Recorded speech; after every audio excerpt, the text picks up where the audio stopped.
Shalom, selamat sore. Video kali ini berbicara tentang materi cinta dan pernikahan. Lanjutan dari video yang kemarin pergaulan pranikah. Pertanyaan pertama yang muncul ketika Bunda membagikan materi ini di kelas adalah kenapa kita harus belajar tentang pernikahan? Nah, tahukah Anda kalau bangsa yang kuat itu dibangun di atas atau berdasar keluarga-keluarga yang kuat?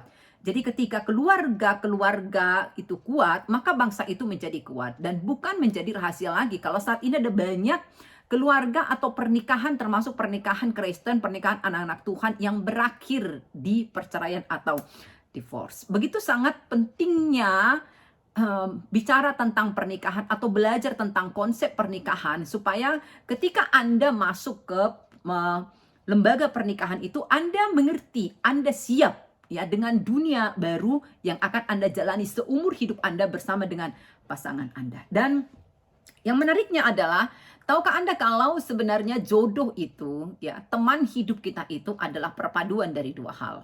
Yang pertama, anugerah Tuhan yang menyediakannya. Artinya kalau Tuhan tetapkan Anda menikah, maka Tuhan sudah menyediakan seseorang untuk Anda. Kalau Tuhan tetapkan, karena kenyataannya ada orang yang ditetapkan tidak menikah. Lalu yang kedua adalah usaha Anda untuk menemukannya. Jadi bagaimana dua hal ini boleh bekerja sama, Tuhan dan Anda bekerja sama untuk akhirnya mewujudkan satu pernikahan yang dibangun bersama-sama dengan Tuhan. Anugerah Tuhan yang menyediakannya dan usaha Anda untuk menemukannya.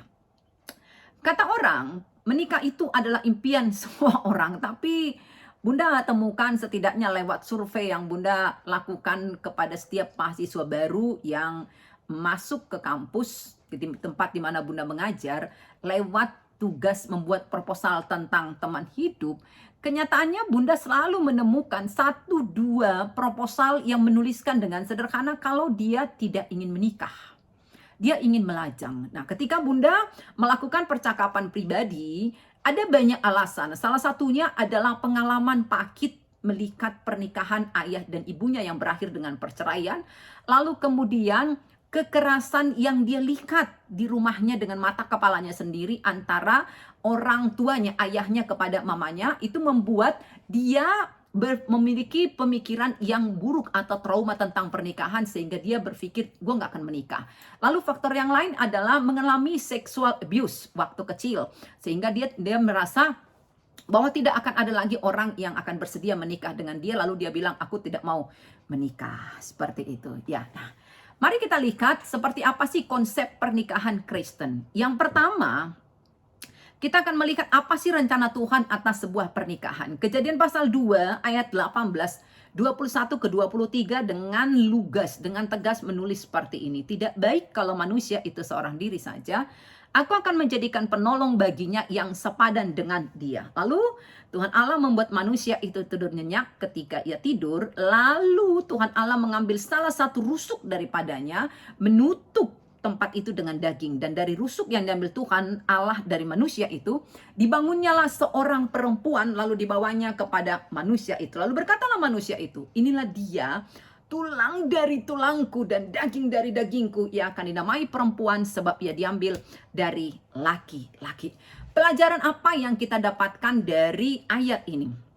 Sederhana tapi sangat penting dan sangat mendasar. Ternyata setiap pernikahan itu antara seorang laki-laki dan perempuan yang percaya kepada Tuhan, Tuhanlah pihak yang berinisiatif. Tuhanlah pihak yang menciptakan pernikahan antara laki-laki dengan seorang perempuan. Dengan kata lain, pernikahan itu bukan buatan manusia, bukan ciptaan manusia, tapi sesuatu yang memang Tuhan kehendaki atas diri si laki-laki dan si perempuan tersebut. Nah, lalu apa yang Tuhan kehendaki dari pernikahan tersebut? Supaya mereka, laki-laki dan perempuan yang sudah menikah itu, mereka beranak cucu, lalu bertambah banyak, memenuhi bumi dan berkuasa. Jadi bagaimana mereka menjadi perpanjangan tangan Tuhan, mitra kerja Tuhan yang memelihara bumi ini, ya.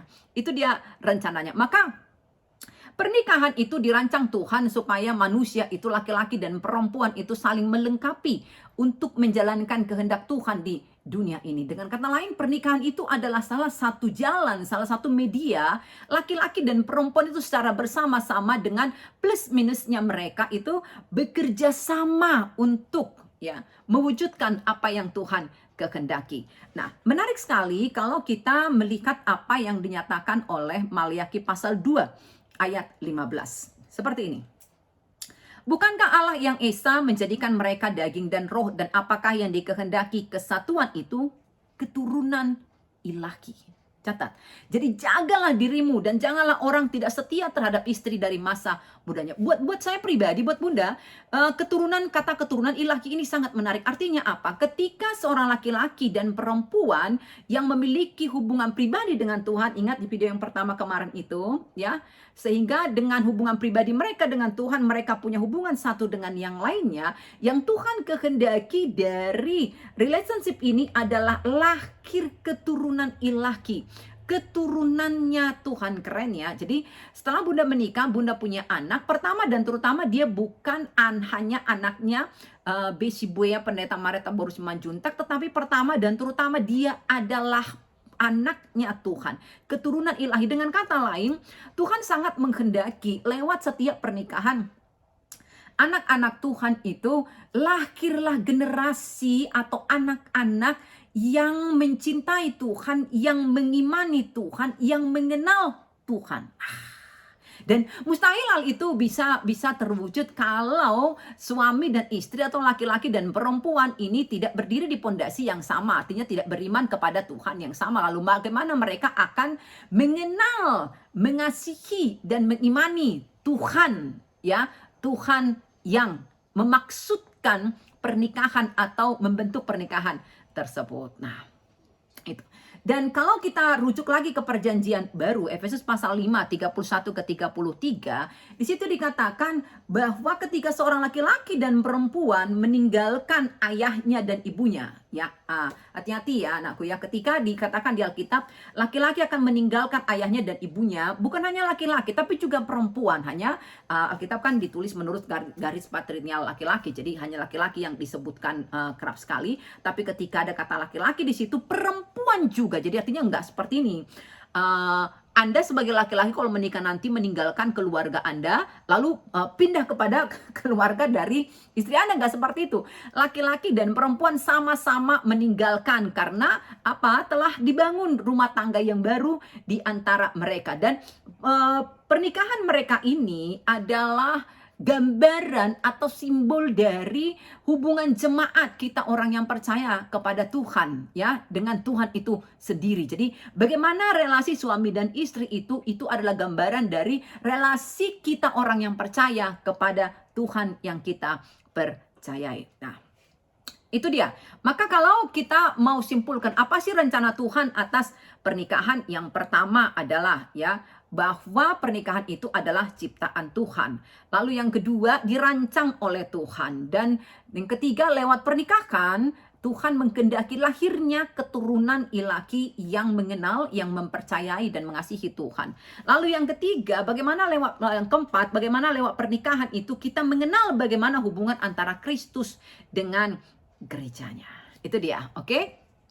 Nah, idealnya kalau kita membaca Alkitab lagi ya, idealnya ya, pernikahan itu pertama sifatnya itu adalah permanen, ya. Permanen. Matius 19 ayat 6, Markus 10 ayat 9. Artinya sesuatu yang tidak boleh ditukar-tukar. Jadi kalau misalkan di pernikahan itu ada benturan antara suami dan istri, Anda tidak bisa mengatakan, malas bosan gue mau tukar gitu. Nggak ada bengkel tukar tambah suami, bengkel tukar tambah istri, itu nggak ada guys. Jadi itu sifatnya permanen gitu ya. Nah, lalu yang kedua apa? Sifatnya itu sakral. Pernikahan Kristen itu sifatnya sakral. Kejadian pasal 2 ayat 22, kudus. Jadi itu sebabnya Anda ketika memiliki kerinduan untuk menikah, di proses Anda untuk menemukan teman hidup Anda itu, Anda betul-betul harus melibatkan Tuhan. Karena pernikahan yang akan Anda masuki itu adalah sakral karena Tuhan yang menciptakannya, Tuhan yang berinisiatif untuk membentuknya. Dan ingat tadi yang kita katakan itu adalah perwujudan dari hubungan Kristus dengan kita, orang-orang yang percaya kepadanya. Lalu yang ketiga, idealnya bagaimana pernikahan itu idealnya adalah intim.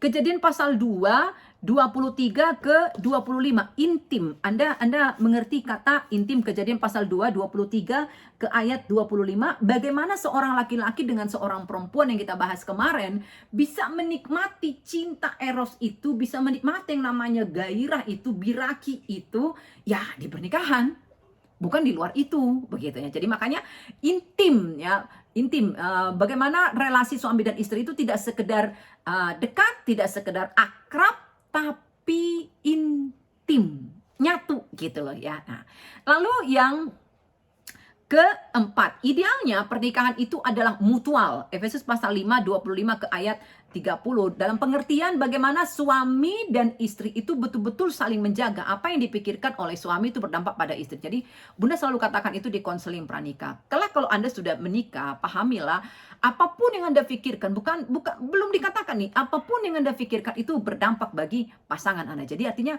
nggak ada celah untuk mengatakan ya iki mah pikiran gue sendiri gitu, nggak ada hubungannya dengan istri gue, nggak ada. Jadi itu namanya mutual, bersaling. Makanya kalau kita baca Alkitab, ketika ada seorang suami sebenarnya atau laki-laki, dia menyakiti istrinya sebenarnya sama dengan menyakiti dirinya sendiri, karena itu kan sudah bagian dari dirinya, begitu ya. Mutual, bersaling. Apa yang Anda lakukan kepada pasangan Anda itu sebenarnya Anda lakukan kepada diri Anda sendiri. Itu dia.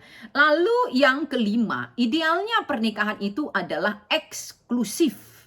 Eksklusif artinya tidak boleh sebenarnya diintimidasi oleh siapapun, termasuk orang tua pun mertua, bahkan pendeta dari pasangan itu sendiri, melainkan pasangan itu saja dengan Tuhan.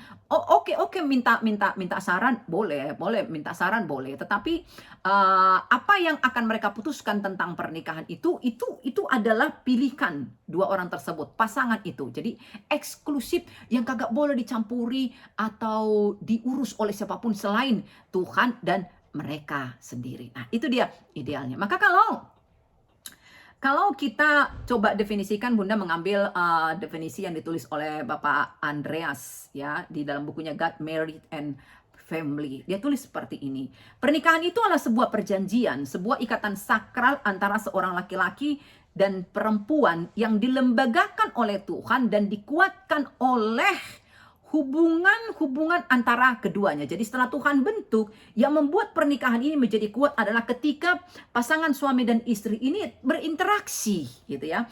Berelasi, betul-betul berelasi, tidak sekedar status, tidak sekedar kedagingan, tapi hati, roh ke roh. Itu dia pernikahan. Nah, berikutnya kita akan masuk kepada prinsip pernikahan. Seperti apa sih prinsip pernikahan Kristen? Kita akan mendasari pembahasan ini dari Kejadian pasal 2, 24 ke 25. Dikatakan seperti ini. Sebab itu seorang laki-laki akan meninggalkan ayahnya dan ibunya dan bersatu dengan istrinya sehingga keduanya menjadi satu daging. Mereka keduanya telanjang dan istrinya itu, manusia dan istrinya itu, tapi mereka tidak merasa malu. Itu ayat yang mendasarinya ya. Kita lihat satu persatu. Prinsip pernikahan yang pertama adalah prinsip prioritas. Sebab itu seorang laki-laki, ingat yang Bunda katakan tadi, ketika dikatakan laki-laki, ya perempuan juga dua-duanya meninggalkan ayahnya dan ibunya. Anda tahu kalau Bunda melayani konseling pranikah, ya setelah beberapa sesi, satu pertanyaan yang selalu Bunda tanyakan di sesi ketemu dengan pasangan tersebut, karena ada kalanya Bunda hanya ngobrol dengan prianya atau dengan perempuannya, lalu ada kalanya bersama-sama. Ada satu pertanyaan yang selalu Bunda tanyakan, apa itu? Nanti setelah menikah, selesai pemberkatan di gereja, lalu bla bla bla adat atau tanpa adat, pokoknya sudah diberkati lah. Malam pertama di mana? itu pertanyaan yang sampai sekarang 24 tahun kependetaan Bunda itu selalu membuat pasangan itu pandang-pandangan. Kaget mungkin dengan pertanyaan Bunda, ini pendeta kok lucu ya, malam pertama pun diurus pikirnya. Pandang-pandangan, lalu mukanya itu merona merah gitu lah, merona merona macam kepiting, macam apa ya, ya begitulah, pokoknya berubahlah, malu-malu, ya di rumah orang tua lah bun, kata laki-laki ya, karena memang umumnya tradisinya seperti itu, setelah menikah lalu dibawa ke rumah orang orang tuanya seperti itu ya. Nah jadi bunda katakan, tidak ada rencana malam pertama itu di tempat lain, penginapan kayak hotel kayak apa kayak gitu. Memang bisa bun, ya bisa kali lah.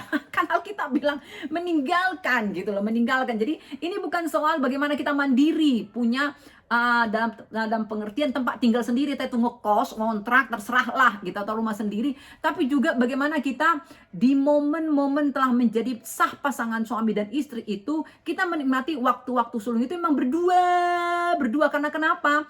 Lebih dari semua keluarga atau siapapun yang mendukung kita dalam pernikahan itu, setelah kita menikah, yang menjadi prioritas itu adalah pasangan kita,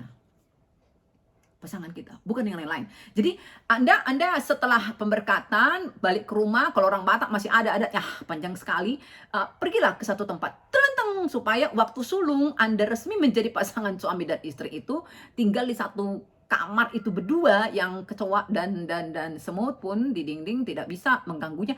Anda bisa nikmati berdua. Saya tidak sedang bicara tentang seks, bukan. Kalau Anda kuat, tenaga kuda, setelah capek ritual pemberkatan seharian, Anda masih punya kekuatan langsung nge-seks, itu mah sah saja gitu loh. Tapi kalau Anda pilih mau istirahat juga, ya sah saja. Tapi yang mau Bunda maksudkan adalah waktu-waktu yang sulung, ya, waktu yang pertama sekali itu, maunya jangan ada gangguan. Anda bayangkan lah, lu bayangin aja lah guys, ya kan, lu baru menikah nih, terus balik ke rumah nih, istrimu kau bawa nih ke rumah nih, di rumah lu kan rame. Jadi kalau orang Batak ada opungnya lah di situ, ada burungnya lah, tulangnya lah, ada sepupunya lah, apa segala macam. Memang udah disiapkan lah kamar pengantin untuk kau lah, udah dihias lah. Tapi satu tembok kadang-kadang dengan kamar orang tuanya atau kamar adiknya atau apalah, rame nih. Terus udah gerah sekarang dengan baju pengantinnya, lu mau buru-buru mandi tapi aduh sungkan, masih ada banyak ngobrol apa segala macam. Terus ada yang nyeletuk, ya udahlah, masalah kalian kamar masuk, istirahat. Toiletnya di luar lagi guys, nggak ada toilet di dalam kan, apalagi kalau misalkan ke kampung. Itu mah riuh pisan. Jadi hari pertama Anda sah menjadi suaminya, dia sah menjadi istri Anda, itu maunya nyaman gitu, nggak ada yang ganggu. Nah, terus Anda bangun besok pagi, kecepatan salah, bangun lama juga salah. Cepet kali bangunnya. Kalau cepat, lama bangunnya ya. Udah agak-agak gimana gitu. Belum lagi kalau Anda masuk ke kamar, mereka akan menunggu momen-momen kapan mati lampu, kapan mati, pada nguping apa yang terjadi. Nggak nyaman sekali. Nah, tapi kalau Anda pergi ke satu tempat secara spesial, besok paginya Anda mau balik lagi, mah nggak ada masalah. Tapi kan waktu-waktu yang sulung itu sudah Anda dapatkan. Bunda selalu mengarahkan seperti itu di konseling pranikah. Kadang-kadang memang ada orang tua yang tidak menyetujuinya, tapi setelah dikasih penjelasan, puji Tuhan, udah banyak sekali yang Bunda konseling pranikah akhirnya menikmati hal itu, dan mereka bercerita ternyata itu satu terapi yang membuat mereka itu lebih gitu rasanya, lebih ukhui lah, begitulah. Jadi prinsip prioritas, meninggalkan ayahnya dan ibunya. Dan kalau misalkan terjadi sesuatu guys di dunia ini, setelah Anda menikah, Anda punya anak, terjadi sesuatu, Anda disuruh memilih antara orang tua dengan anak dan pasangan Anda, maka yang Anda pilih adalah pasangan Anda, harus pasangan. Kenapa begitu Bunda? Yes, orang tua Anda akan meninggalkan Anda suatu saat. Anak Anda pun akan meninggalkan Anda. Yang akan ada bersama dengan Anda itu adalah pasangan. Dan yang ditetapkan Tuhan menjadi teman hidup Anda, yang dengannya Anda menjadi satu daging, itu adalah pasangan. Bukan orang tua, bukan anak. Jadi please guys, you kalau sudah menikah ya, setelah hubunganmu dengan Tuhan, hubungan kedua yang terpenting bagimu yang menjadi prioritas adalah pasanganmu, bukan lagi dengan orang tua, bukan dengan anak, bukan dengan teman ataupun sahabat. Ingat itu. Lalu yang kedua, prinsip pengejaran, ya, masih di ayat tadi, dan tanda kutip bersatu dengan istrinya. Ini guys. Mari kita belajar dari pengalaman orang tua kita. Banyak sekali orang tua kita yang berpikir kalau sudah menikah ya sudahlah. Udah tidak kemana-mana itu. Seolah-olah kalau sudah menikah semua persoalan selesai. Padahal tidak. Justru persoalan-persoalan baru akan segera muncul. Artinya seperti ini nih. Ada banyak pasangan yang tidak berupaya untuk menjaga kualitas cinta yang mereka miliki. Padahal kan cinta itu kan, nanti kita akan bahas secara khusus, cinta itu kan seperti mesin motor atau kendaraan Anda. Jadi kalau Anda punya motor, Anda harus panaskan setiap pagi supaya mesinnya bagus, atau mobil Anda harus panaskan secara teratur. Nah, cinta pun seperti itu. Kalau nggak dirawat ya bisa jadi melempem, lama-lama menjadi dingin. Seperti itu. Nah, jadi apa yang disebut dengan prinsip pengejaran? Setelah menikah, Anda tahu tidak guys? Di situ nanti muncullah aslinya semua. Tadi malam itu yang klien Bunda waktu konseling pranikah, mereka sudah menikah, yang sedang honeymoon itu bilang, "Duh, Bunda, apa yang Bunda bilang itu mah luar biasa, bener." Yang mana? Itu yayangku itu kalau lagi M ternyata waktu pacaran mah kalau udah lagi M masih ya lumayan lah, kalau angka 10 mah masih di angka 6 lah Bun, katanya. Sekarang setelah jadi istri sudah menikah, dia kait di angka 10 Bun, lebih bahkan wah garang kali Bun. Nah, itu contoh. Bagaimana kita paham kalau setelah menikah kita tetap harus berupaya untuk mengejar atau berupaya keras untuk terus mengenal pasangan kita, karena ada banyak kejutan di pernikahan. Di pernikahan Anda baru tahu ternyata tidurnya mendengkur. Di pernikahan Anda baru tahu ternyata dia pencet odol itu dari bawah, tipe yang selebor begitu ya. Dari tengah-tengah pelenteng gitu, nggak tutup lagi, belepotan odolnya. Sementara Anda adalah pribadi yang melankolis, dari bawah ting harus rapi. Nah, itu bisa menimbulkan benturan-benturan yang beberapa orang tiba di titik, nyesal gue menikah dengan dia, kalau tahu gue dulu seperti ini. Itu dia contohnya. Jadi bagaimana sebenarnya di pernikahan itu pasangan suami dan istri memiliki tugas, memiliki kewajiban untuk terus berusaha keras atau mengejar supaya apa? Mereka saling mengenal satu dengan yang lainnya. Ya, prinsip pengejaran. Lalu yang ketiga, prinsip kepemilikan guys. Sehingga keduanya tanda kutip menjadi satu daging guys. Setelah lu menikah, tak ada lagi arti atau tempat bagi kalimat uangku uang. Apalagi kalau misalkan kalian berdua sama-sama bekerja. Gajiku gajimu, itu semua adalah milik bersama. Makanya kalau kita dengar berita perceraian kan, ada itu harta bersama dengan harta sendiri, dan pengertian apa? Yang bersama ini yang mereka miliki setelah mereka menikah, yang pribadi-pribadi ini ya, ketika bicara harta gono gini, itu yang mereka bawa ke pernikahan, yang mereka hasilkan sebelum mereka menikah, seperti itu. Setelah menikah tidak ada lagi istilah ini utangmu, nggak ada lagi. Ya beban dia ya bebanmu juga gitu loh ya. Berkat yang dia miliki berkatmu juga. Itu yang disebut dengan kepemilikan ya.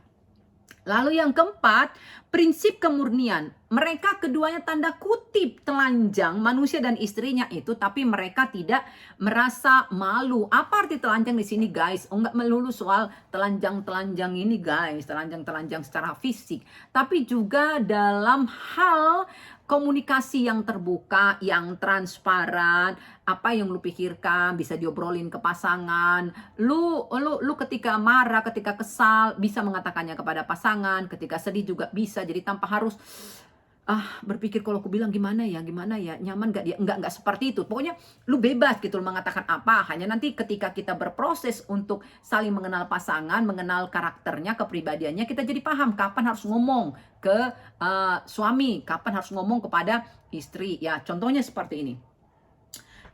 Kalau pria itu bermasalah secara psikologis kan cenderungnya diam. Kalau perempuan bermasalah secara psikologis cenderung akan ketang seperti itu. Nah, jadi ketika Anda memahami perbedaan ini, Anda akan berterus terang tentang kondisi Anda akan lihat gitu, akan lihat ketika istri Anda mulai kelteng.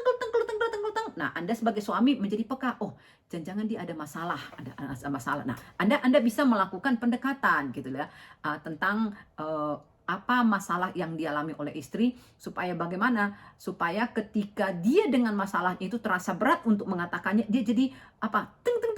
Bebas. Jadi emosi negatifnya ketika sudah dikeluarkan Anda akan di servis gitu. Tapi kalau Anda nggak peka dengan hal itu, keteng, berisik kali kau. Kalau seperti itu nanti pelenteng, gue nggak dipahami, gue nggak dimengerti. Nah itu sebaliknya juga seperti itu ya, prinsip kemurniannya, di mana pasangan kita itu menjadi tempat kita bisa ngobrol apa saja dan kapan saja. Nah, melihat prinsip ini guys, dan bagaimana idealnya pernikahan Kristen menurut Alkitab, kita sampai pada satu kesimpulan kalau ternyata menikah itu membutuhkan kedewasaan. Makanya kemarin kita bicara kapan sih waktu yang tepat untuk pacaran, setelah Anda tiba di titik dewasa gitu ya, bukan secara umur tapi secara karakter. Karena untuk menikah itu butuh kedewasaan, butuh keseriusan, butuh namanya komitmen dan pemahaman yang benar tentang pernikahan. Maka pernikahan itu tidak diperuntukkan bagi tanda kutip yang masih kanak-kanak pola pikirnya, yang masih bergantung kepada orang tuanya, yang masih bergantung dalam pengertian bukan hanya ekonomi tapi juga dalam mengambil keputusan dan sebagainya. Anda tidak diperuntukkan buat Anda untuk menikah gitu, dalam pengertian Anda itu belum siap sebenarnya untuk menikah. Nah, itu dia. Lalu bagaimana pandangan Alkitab tentang perceraian? Karena tadi kita membahas ya, keluarga-keluarga Kristen juga sudah banyak yang berakhir di perceraian, dan angkanya sekarang semakin meningkat tiap tahun, apalagi setelah pandemi ini angka perceraian itu semakin meningkat. Nah, bagaimana pandangan orang Kristen tentang perceraian? Malaki pasal 2 ayat 15 ke ayat 16 berkata seperti ini. Bukankah Allah yang esa menjadikan mereka daging dan roh, dan apa yang dikehendaki kesatuan itu keturunan ilahi. Jadi jagalah dirimu dan janganlah orang tidak setia terhadap istri dari masa mudanya, sebab aku membenci perceraian, firman Tuhan Allah Israel. Juga orang yang menutupi pakaiannya dengan kekerasan, firman Tuhan semesta alam. Maka jagalah dirimu dan janganlah berkhianat. Matius 19 ayat 3 ke ayat 6, Bunda baca bagian terakhirnya, dikatakan seperti ini. Apa yang telah dipersatukan oleh Allah tidak boleh diceraikan oleh manusia. Lalu ketika ada banyak orang bertanya, bagaimana pandangan Alkitab atau kekristenan tentang perceraian? Jelas sekali. Yang pertama adalah semua bentuk perceraian itu disebabkan oleh ketidaksetiaan. Maksudnya ketidaksetiaan bagaimana? Ketidaksetiaan orang itu terhadap Tuhan. Dan ketika seseorang tidak setia kepada Tuhan, maka itu akan berefek dia tidak setia pada pasangannya. Ingat segitiga ini. Laki-laki dan perempuan tidak akan mendapatkan yang disebut dengan relasi satu daging kalau ini tidak berhubungan dengan Tuhan. Ini tidak punya HPDT dengan Tuhan. Nah, ketika terjadi perceraian, pleteng, selalu itu didasarkan pada ada satu yang tidak setia kepada Tuhan, dalam pengertian tidak takut pada kebenaran bahwa Tuhan adalah saksi dari pernikahan mereka di masa muda mereka. Dan ketika Tuhan dikatakan saksi, saksi itu tidak berubah. Itulah saksi yang abadi yang tidak bisa kita suap, yang tidak bisa kita bohongi. Enggak, kau dulu enggak saksi pernikahanku, enggak seperti itu, karena Tuhan itu adalah Allah yang Maha tahu. Nah, lalu yang kedua, apa pandangan Alkitab tentang perceraian? Itu jelas-jelas adalah sesuatu yang dibenci oleh Tuhan. Lalu yang ketiga apa? Seharusnya perceraian itu tidak pernah menjadi pilihan dalam pernikahan Kristen. Tapi bagaimana kalau Bunda kenyataannya adalah pasangannya sudah selingkuh dan sudah menikah lagi? Itu bagaimana? Jadi untuk menjawab pertanyaan itu ada banyak hal yang harus kita pikirkan. Apa dogma atau peraturan gereja di mana orang itu berada? Karena ada bermacam-macam kebijakan tentang hal itu. Nah, kalau di tempat Bunda, ya kalau memang salah satu dari pasangan tersebut sudah terbukti ya dia berselingkuh dan terbukti menikah lagi dengan orang lain, maka dia akan terkena hukum siasat gereja, dan gereja akan memberikan kepada pasangan yang ditinggalkan ini satu status baru bahwa dia itu memang tidak terikat lagi pernikahan dengan orang yang sudah pergi itu kalau sudah terbukti dan ada surat pernyataan dari pasangan yang meninggalkan itu mengatakan ya gue sudah meninggalkan dia memang dan gue sudah menikah dengan orang lain seperti itu. Nah, tapi ada juga kebijakan-kebijakan yang lainnya. Jadi beragam itu harus kita jawab di dalam lingkup apa peraturan gereja tentang hal itu. Tapi kalau bicara tentang fakta Alkitab, Bunda selalu bilang seperti ini ketika Bunda diperhadapkan dengan pertanyaan itu. Intinya adalah Tuhan membenci perceraian. Tuhan mau itu tidak menjadi pilihan. Ya kalau selingkuh, meskipun akan selalu ada pengampunan. Jadi ketika pasangan itu atau salah satu dari pasangan itu tetap hidup di dalam Tuhan, meskipun yang satu sudah meninggalkan dia dalam pengertian karena selingkuh atau apapun itu namanya, dia tetap tidak membiarkan dirinya bercerai. Artinya dia tetap di dalam posisi ya gue tetap pasangannya dia walaupun dia sudah dengan orang lain. Memang tidak mudah, tetapi Bunda selalu memahami tidak ada yang tidak bisa diselesaikan dengan kasih. 1 Petrus 4 ayat 8. Kasih itu menutupi banyak sekali dosa gitulah. Persoalannya kan apakah kita bersedia menanggungnya, mencinta hingga terluka. Karena kadang-kala begini loh guys, ketidakmampuan kita atau keputusan kita untuk tidak mengampuni itu bukanlah disebabkan oleh besarnya luka yang disebabkan oleh orang itu kepada kita gitu.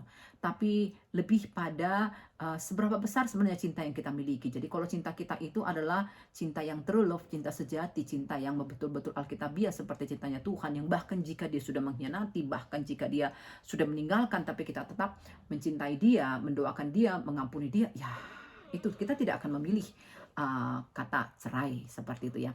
Lalu bagaimana kalau orang itu yang menceraikan? Ya itu dia tadi, balik lagi, itu adalah keputusan dia sendiri. Tapi Anda sebagai orang yang tanda kutip sudah disakiti, Anda ditinggalkan, Anda tidak menerima perceraian tersebut atau tidak menyetujui perceraian tersebut ya. Itu dia. Maka itu sebabnya kita perlu memahami seperti apa sih cinta di dalam pernikahan gitu. Seperti apa, sama dengan ketika kita membahas cinta di dalam pranikah. Cinta itu harus mendewasa. Jadi seperti dikatakan di dalam 1 Korintus pasal 13 ayat 4 sampai ke ayat 7. Kasih itu sabar, murah hati, tidak cemburu, tidak memegahkan diri, tidak sombong dan sebagainya dan sebagainya. Itu adalah cinta yang mendewasa. Jadi artinya pernikahan Anda kelak harus didasari pada cinta yang seperti ini. 1 Korintus pasal 13 ini bukan asmara dalam pengertian inginku gitu loh, inginku doang, enggak sih. Kalau inginku sih gue pengen marah-marah, gue pengen menghitung semua kesalahannya, enggak. Tapi ya cinta yang aku pelajari dari Tuhan bukan cinta yang seperti itu, tapi cinta yang bagaimana? Bahkan jika. Nah, asmara itu ya, ingin kita itu didorong oleh satu pikiran atau ego kita. Lu kudu bikin aku bahagia, lu kalau nggak bisa bikin aku bahagia berarti lu nggak benar begitu. Itu asmara atau kasih yang berdasar pada ego. Tapi kalau cinta yang mendewasa itu, true love itu didorong oleh pikiran apa?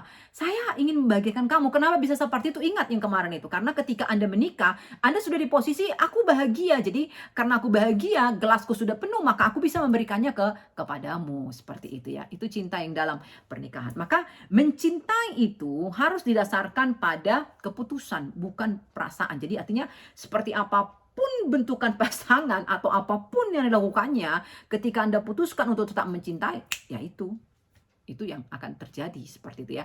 Tapi kalau Anda berdiri pada perasaan Anda, gue nggak dipedulikan, gue nggak didukung, gue nggak dipahami dan sebagainya, maka Anda akan bisa berhenti pada titik gue tidak mencintai dia, itu ya. Nah, perasaan, ketika kita berbicara tentang perasaan, ini cenderung sesuatu yang pasif dan reaktif gitu loh. Pasif dan reaktif. Jadi ketika kita disakiti, belakang pengen membalas. Emang cuma lu yang bisa begitu, gue juga bisa begitu. Nah gitu. Sementara keputusan itu adalah sesuatu yang aktif dan inisiatif gitu loh. Oke, gue nggak tahu gue salah apa, tapi kayaknya dia berubah nih hari ini. Oke lah, supaya tidak berlama-lama seperti ini, gue punya inisiatif nih. Maaf ya, atau apakah aku melakukan kesalahan? Nah, jadi makanya penting sekali dalam relasi itu apa, kata aku itu sudah tidak ada lagi. Yang ada adalah kata kita. Terus kata yang kedua, kata ajaibnya itu apa?